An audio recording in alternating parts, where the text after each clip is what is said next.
अस्सलामुअलैकुम। मोहम्मद अज़हर सिद्दीक अपने programme political diaries के साथ हाजिर खिदमत है। काफ़ी दिनों से आप पूछ रहे थे कि शयान मेरे प्रोग्राम्स में नहीं आ रहा, उसकी पढ़ाई के मसाइल चल रहे थे और बाकी चीज़ें सारी देखनी थी। लेकिन एक नई डेवलपमेंट है, वो प्रोग्राम के दूसरे हिस्से में मैंने रिक्वेस्ट की अमजद चौधरी साहब को और शयान से जो गुफ्तगू हुई, शयान प्राइम मिनिस्टर ऑफ या 10 डाउनिंग स्ट्रीट या बाकी चीज़ों के हवाले से, वो लेटेस्ट डेवलपमेंट आप तक शेयर करेंगे। पहले बात करनी है 23 मार्च को जो अपोजिशन कह रही है जी हमने महंगाई मार्च करना है।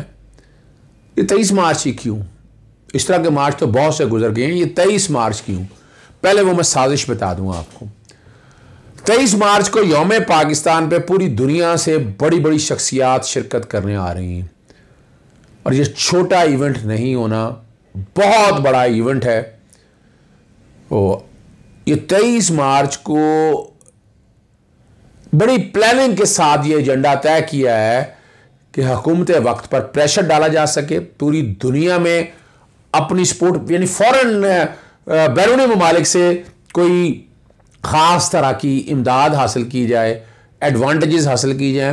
लोग तो कहते हैं कि इस तरह मार्च अब करना है तो पैसा बड़ा आता है, और आपको पता है पैसा तो बहुत आता है ना, जो आखिर उसको मेंटेन करना, ख़र्चा बर्दाश्त करना, बड़ी बातें। कौमी मुजरम पता नहीं क्या क्या मौलाना फजलुर रहमान ने 26 अकाउंट्स का जिक्र कर लेंगे, सादक और अमीन। शर्म नहीं आती है ऐसे लोगों को? यानी सादक और अमीन के लफ्ज़ का मतलब तो समझ लें पहले आप। यानी एक आलम दीन को 1000 दफ़ा सोचना चाहिए।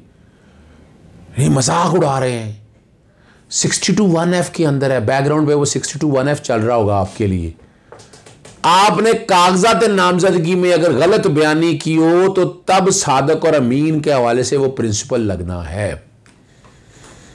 सगेशियस, राइटस, ऑनेस्ट एंड अमीन, और वो भी अदालत ने डिक्लेयर करना है। ये मौलाना फजलुर रहमान के या किसी कह देने से नहीं है, और वो पॉलिटिकल पार्टीज़ के तौर पर है। वो तो इल्ज़ाम तो आप लोगों के ऊपर भी है, तमाम सियासी जमातों के ऊपर है। कहाँ से चलती हैं, पैसा कहाँ से आता है, फ़ंड कहाँ से आता है? आपने अपने अकाउंट का ऑडिट करवा लिया, 2 सियासी जमातें, पाकिस्तान पीपल्स पार्टी और नून लीग का भी हो रहा है, वो सारा कुछ सामने आ जाएगा। तो अगर इतना ही आप समझते हैं कि सादक और अमीन के हवाले से 62(1)F का इतलाक होता है, जाएँ अदालत में, जाए अदालत में क्यों नहीं जाते? आप डरते क्यों हैं? करप्शन के हवाले से बातें कर रहे हैं। अभी करप्शन में देखें, जैसे मैं दरखास्त देता हूँ, मुझे बता दें, चले मुझे बता दें कि इमरान खान ने कहाँ या इमरान खान के कहाँ करप्शन किया, मैं दरखास्त दे देता हूँ। है नहीं ना कहने को कुछ ना।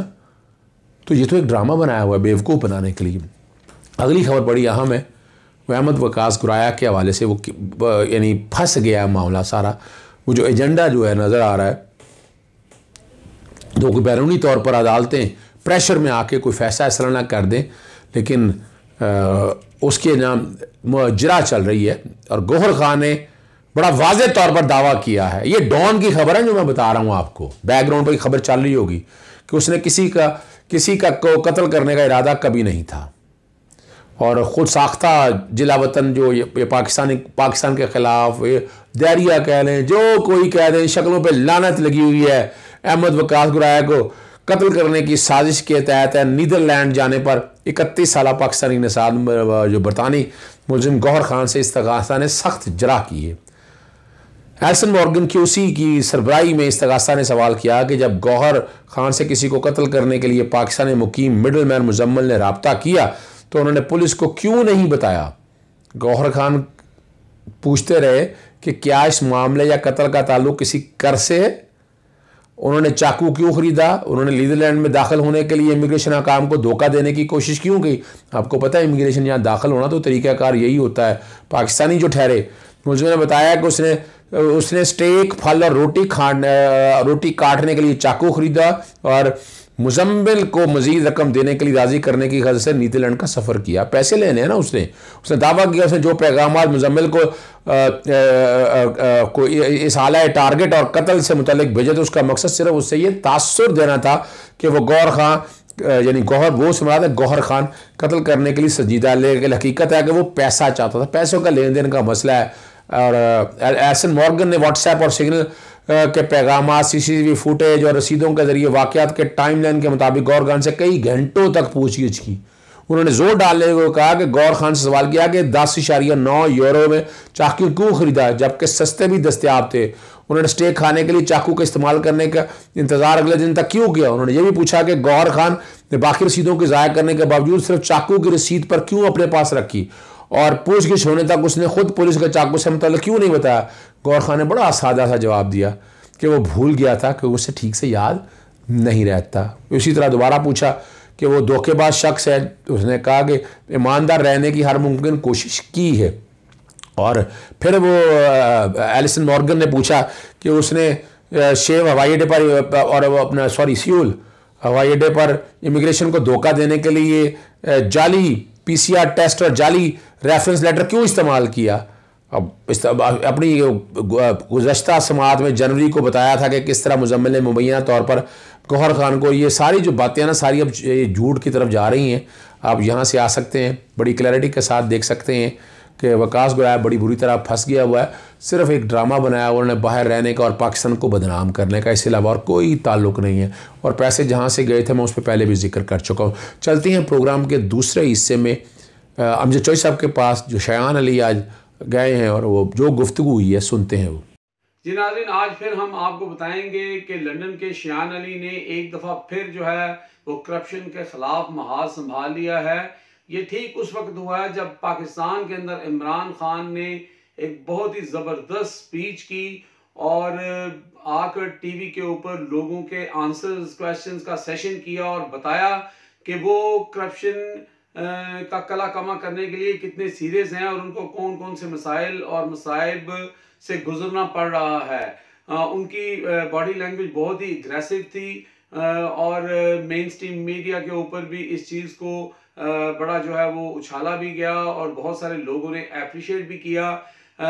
PTI के जो लोग हैं वो जो यूरोप के अंदर हैं वो भी बहुत ज़्यादा इस तकरीर से महजूज हुए और इसी दौरान जो है शयान अली जो है गालबन उनका भी जज्बा मजीद जागा, क्योंकि वो हमेशा ना सिर्फ करप्शन के खिलाफ आवाज़ उठाते हैं बल्कि वो कदम भी उठाते हैं। और आप देखेंगे कि आज आपको हम ये वीडियो में दिखाएंगे कि शयान अली अभी आपको नजर आएंगे, ये 10 डाउनिंग स्ट्रीट में एक दफ़ा फिर एक लेटर लेके आ गए हैं। आज मैं यूके के प्राइम मिनिस्टर के पास एक और बार रिक्वेस्ट करने कि नवाज शरीफ और नवाज शरीफ जैसे करप्ट लोगों के खिलाफ एक्शन लिया जाए और पाकिस्तान का लूटा हुआ पैसा वापस पाकिस्तान भेजा जाए। जी नाज़रीन, आपने देखा कि शयान अली ने ये लेटर जो है 10 डाउनिंग स्ट्रीट पे हैंड ओवर कर दिया। जी शयान, आप हमें बताएं कि आज आप यहाँ पर किस मकसद से आए हैं और आप ये कौन सा लेटर यहाँ पे लेके हैं, इसमें क्या है? मैं आज प्राइम मिनिस्टर बोरिस जॉनसन के पास फिर से आया हूँ उनसे रिक्वेस्ट करने कि जो माफियाज है पाकिस्तान के, जिसमें नवाज शरीफ और PMLN इंक्लूडेड है, उनके खिलाफ एक्शन लिया जाए। इससे वो इधर आके छुप गई है, पाकिस्तान को लूट के वो इधर छुप आए हैं और वो इधर भी करप्शन को स्प्रेड कर रही है। देख सकते हैं उनके mafia tactics, mafia acts UK में भी चल रही है। जैसे उन्होंने नोटरी पब्लिक को मिस यूज किया, उन्होंने कोर्ट्स को फूल बनाने की कोशिश की है, उन्होंने फिर से 22 करोड़ अवाम को फूल और ट्रिक करने की कोशिश की है। तो मैंने clear prime minister Boris Johnson को बोला है कि जो यूके के है रूट्स, उस पर करप्शन स्प्रेड हो जाएगी, इतनी तेजी से करप्शन फैलेगी अगर एक्शन नहीं लिया नवाज शरीफ और नवाज शरीफ जैसे करप्ट लोगों के खिलाफ जल्दी से जल्दी एक्शन लेना बनता है। शयान, क्या आप ये कहना चाहते हैं कि एक मछली जो है वो पूरे तालाब को गंदा कर सकती है और शायद यही वजह है कि आज आप 10 डाउनिंग स्ट्रीट पर आए हैं, क्योंकि आप चाहते हैं कि जिस तरह नवाज शरीफ वहां से भाग के यहाँ पे आए हुए हैं और करप्शन का इल्जाम उनके ऊपर है, और जैसे आपने बताया कि नोटरी पब्लिक के बारे में आपने ये लेटर लिखा है कि यहाँ पे नोटरी पब्लिक को मिला के पाकिस्तान की अदालतों को मलाइन किया जा रहा है, तो आप यहाँ की गवर्नमेंट को भी खबरदार करना चाहते हैं? जी देखिए, आप बिल्कुल ठीक कह रही है।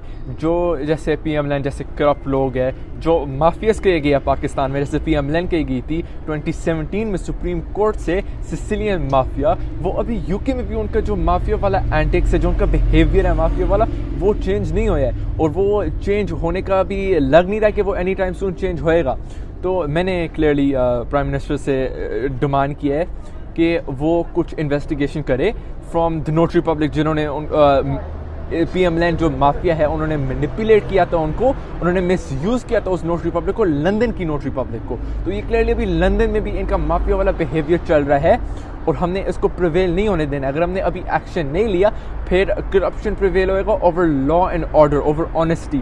और जैसे मैं अभी यूथ हूँ, मेरा नहीं दिल है कि मेरे जैसे टीनेजर्स, मेरे जैसे बच्चे उस दुनिया में ग्रो अप करे, उस दुनिया में रहे जिधर करप्शन प्रिवेल करती है, जिधर करप्शन डोमिनेंट है। Corruption should not be dominant. Corruption undermine हमारी जमहूरियत को करती है और करप्शन हमारी ह्यूमन राइट्स को भी अंडरमाइन करती है। तो मैं क्लियरली प्राइम मिनिस्टर को बोल रहा हूँ कि वो करप्शन, जो करप्ट इंडिविजुअल्स है, नवाज शरीफ जैसे, PM जैसे, जिनका माफिया वाला बिहेवियर अब तक चेंज नहीं हुआ है, यूके में आके एक्सपायर्ड बेल पे रह के उनके खिलाफ इन्वेस्टिगेशन हुए, उनके खिलाफ एक्शन लिया जाए और जल्द से जल्द लिया जाए, वरना करप्शन और माफिया वाला इनका एटीट्यूड इधर भी स्प्रेड होगा, इधर की पार्टीज के रूट्स में स्प्रेड होगा। चलिए शान, ये तो बड़ी अच्छी बात है कि आप इन चीजों को इनिशिएटिव लेते हैं। वहां पे इमरान खान साहब इन एक्शन है, यहाँ पे आप इन एक्शन हो गए हैं। बल्कि बहुत सारे लोगों का तो शायद ये कहना था कि आप शायद डर गए हैं, आप पीछे हट गए हैं, शायद आपने अपना मोटिव या आपने अपना एजेंडा जो है या गोल है उसको चेंज कर लिया है। इसके अलावा हमें ये भी बताएं कि आप एक स्टूडेंट होकर इतना टाइम किस तरह निकाल लेते हैं। यकीनन आपके वालिदैन जो हैं उनकी आपको पूरी सपोर्ट होगी और आप एक अच्छा काम कर रहे हैं। आप अपने मुल्क के लिए एक यंगस्टर होकर जो है वो इतना पेन और इतनी फीलिंग्स रखते हैं। मैं समझता हूँ कि पूरी पाकिस्तानी कौम जो है वो आपके इस काम को अप्रिशिएट करती है। जी आप बिल्कुल ठीक कह रहे हैं, मैं फुल टाइम स्टूडेंट हूँ, लेकिन of course there is always time for your country and your people. And बिल्कुल मैं बहुत ग्रेटफुल हूँ अल्हम्दुलिल्लाह कि मेरे पेरेंट्स मुझे सपोर्ट दे रही है और मोस्ट इम्पोर्टेंटली आप सब मुझे सपोर्ट दे रही है। आप सब मेरे साथ स्टैंड ले रही है इस जंग में करप्शन के खिलाफ, और इंशाल्लाह हम इस जंग में जीतेंगे। हम रेस्ट नहीं करेंगे, मैं रेस्ट नहीं करूँगा जब तक करप्शन मिनिमाइज नहीं हो जाती है जितनी हम कर सकते हैं। काफ़ी रूमर्स भी फैल रहे थे कि मैं डर गया हूँ, मैं साइलेंस हो गया हूँ, लेकिन मैं प्लीज़ आप लोगों को रीअश्योर करना चाहता हूँ कि मैं साइलेंस नहीं हुआ हूँ, मैं ना अभी स्लो डाउन कर रहा हूँ। ये मैंने बोला था कि जो इंसाफ की उम्मीद है, जो एंटी करप्शन कैंपेन है, वो रेस्ट नहीं करेगी जब तक पाकिस्तान का ईच एंड एवरी रुपी वापस पाकिस्तान नहीं जाते यूके से। वंस अगेन मैं आप सबको बहुत शुक्रिया करना चाहता हूँ। इंशाल्लाह हम इस जंग में जीतेंगे। Thank you very much. जी नाज़रीन, आपने देखा कि शान अली एक बार फिर जो है 10 डाउनिंग स्ट्रीट पर पहुंच चुके हैं और उन्होंने एक अदद लेटर जो है वो PM के नाम यहाँ पर छोड़ा है। और इससे कबल भी 2 लेटर्स का जो है वो PM जो है बोरिस जॉनसन वो शान अली को जवाब दे चुके हैं और यकीनन तीसरे लेटर का भी जवाब आएगा। जो ही जवाब आएगा हम इससे भी पर्दा उठाएंगे। लेकिन यहाँ पर ये बात बड़ी गौर तलब है कि शान अली ने एक बहुत ही करंट सिचुएशन और इशू को उठाया है, क्योंकि उन्होंने लोगों को, यहाँ की गवर्नमेंट और यहाँ के जो लोग हैं उनको बताने की कोशिश की है कि अगर आप यहाँ जो लोग पाकिस्तान में करप्शन करके या 2 नंबरी करके या जाली डॉक्यूमेंट्स या मैनिपुलेशन करते हैं, अगर आप उनको नहीं रोकेंगे तो वो आपके सिस्टम को भी गंदा करेंगे। उन्होंने इसमें वाज़ेह मिसाल जो है वो जो यहाँ के नोटरी पब्लिक हैं, चार्ल्स गुथरी, उनके बारे में इस लेटर में लिखा है और उन्होंने कहा है कि उनको मैनिपुलेट किया गया है या उनसे अपना मनपसंद जो है एक जाली डॉक्यूमेंट्स तैयार किया गया है जिसमें एक साबिक जज राना शमीम जो हैं वो भी शामिल हैं। तो उन्होंने ये सारी रूदात लिख के PM के दफ्तर में जमा करा दी है लेटर की शक्ल में। अब इसका जवाब क्या आता है उससे पता लगेगा।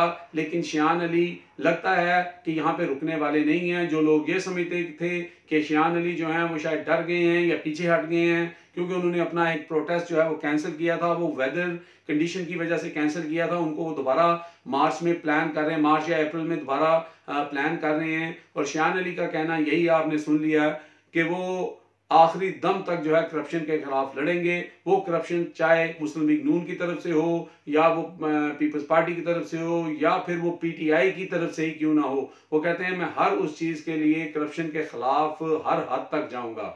ओवर टू अजहर सिद्दीक साहब। जी, आपने शान अली की गुफ्तगू हम चौधरी साहब के साथ सुन ली है। फैसला आपको करना है कि ये लड़का मेहनत कर रहा है, ईमानदारी से काम कर रहा है। इजाज़त चाहूँगा।